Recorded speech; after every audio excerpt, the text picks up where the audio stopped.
सर्वसामान्यांच्या हक्काचा आवाज जागर जनस्थान।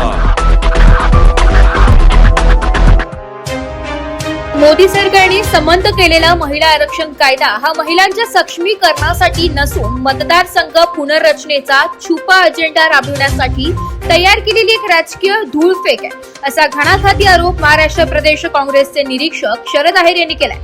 स्थानिक काँग्रेस भवनात आयोजित पत्रकार परिषदेत बोलताना त्यांनी या कायद्याच्या अंमलबजावणीतील त्रुटींवर आणि सरकारच्या हेतूवर सविस्तर भाष्य केलंय। आहेर यांनी स्पष्ट केलंय की महिला आरक्षणाला जनगणना आणि मतदारसंघ पुनर्रचनेची अट घालणे हा केवळ वेळकाढूपणा आहे। जर सरकारची नियत खरोखरच प्रामाणिक असती तरी संसदेच्या विद्यमान 543 जागांवरच हे आरक्षण तात्काळ लागू करता आले असते। मात्र विद्यमान पुरुष खासदारांची नाराजी ओढवून न घेता केवळ 2024च्या निवडणुका डोळ्यासमोर ठेवून हा मुद्दा जाणीवपूर्वक प्रलंबित ठेवण्यात आल्याचं त्यांनी निदर्शनास आणून दिलंय। यावेळी आहेर यांनी आकडेवारीचे दाखले देत देशाच्या संघराज्य रचनेला असलेल्या धोक्याकडेही गांभीर्याने लक्ष वेधले। प्रस्तावित मतदारसंघ पुनर्रचनेमुळे दक्षिण भारत आणि महाराष्ट्रासारख्या प्रगत राज्यांचे लोकसभेतील प्रतिनिधित्व कमी होईल, तर केवळ हिंदी पट्ट्यात जागांमध्ये भरघोस वाढ होईल। याद्वारे सत्ता केंद्रित करण्याचा हा भाजपचा डाव असल्याची भीती त्यांनी व्यक्त केली आहे।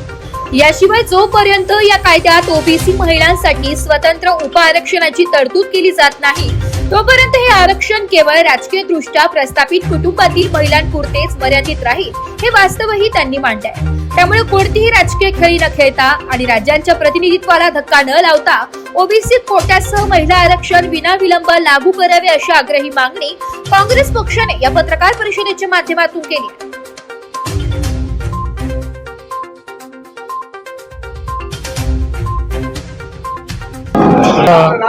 महिला जनता पार्टी ज्या पद्धतीने काँग्रेस पक्षाला टार्गेट करून काँग्रेस पक्षाने विरोध केला, अशा पद्धतीचा जनतेमध्ये गैरसमज पसरवती, परंतु हे धातांत खोटं आहे।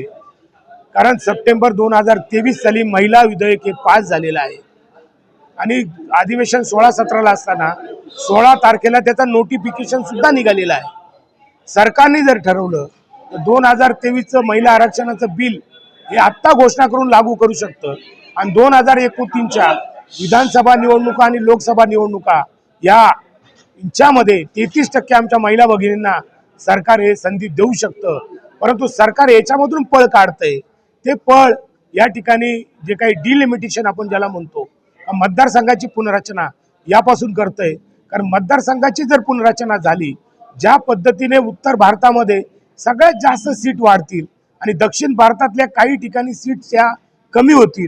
गोव्यासारख्या राज्याला 2 खासदार आहे, तिथे एकच खासदार होईल आणि अनेक राज्यांमध्ये हे खासदार कमी होतील, ज्यामुळे या ठिकाणी उत्तर भारत आणि दक्षिण भारत हा संघर्ष देशामध्ये सुरू होईल आणि परत देशामध्ये अराजकता माजू शकते। आणि म्हणून काँग्रेस पक्षाने विरोध केलेला आहे।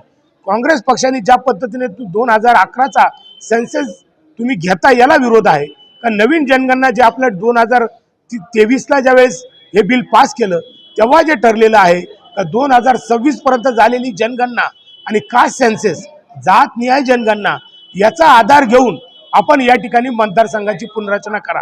तसं न करता तुम्ही जुन्याच या ठिकाणी या पद्धतीने 2011च्या सेन्सेस जर घेत असाल, हा या ठिकाणी उत्तर भारतावर आणि दक्षिण भारतामध्ये दुही निर्माण होऊ शकते। आणि त्याचबरोबर यामध्ये जे राज्य प्रगती करतात, महाराष्ट्र असेल, तामिळनाडू असेल, आंध्र असेल किंवा गुजरात असेल, यांचा ज्या पद्धतीने विकास चाललेला आहे त्या विकासाचा बोजा हा आपण हे करायचा आणि उत्तर भारतामध्ये त्याला जास्त आपल्याला या ठिकाणी निधी द्यावा लागतो याची आपल्याला कल्पना आहे।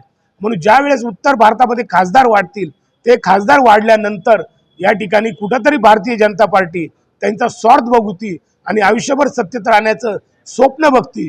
ते स्वप्न काँग्रेस पक्षाने मतदारसंघाची पुनर्रचना ही नको व्हायला या नावाखाली विरोध केला आणि ते विधेयक फेटाळलेलं आहे। आणि म्हणून काँग्रेस पक्ष म्हणतो 2023 साली जे महिला विधेयक आपण पास केलेले ते त्वरित लागू करा आणि आमच्या महिला भगिनींना या ठिकाणी न्याय द्या। खरंच जर तुम्हाला महिलांबद्दल आस्था असेल, प्रेम असेल आणि त्यांना सत्तेत यावं असं तुम्हाला वाटत असेल तर 2023च्या निकषानुसार त्या कायद्यानुसार आपण या ठिकाणी महिलांना आरक्षण द्यावं, हे त्यांना आव्हान आम्ही काँग्रेस पक्षाच्या वतीने करतो। जागर जनस्थानसाठी प्रतिनिधी रूपक बिरारी धुळे.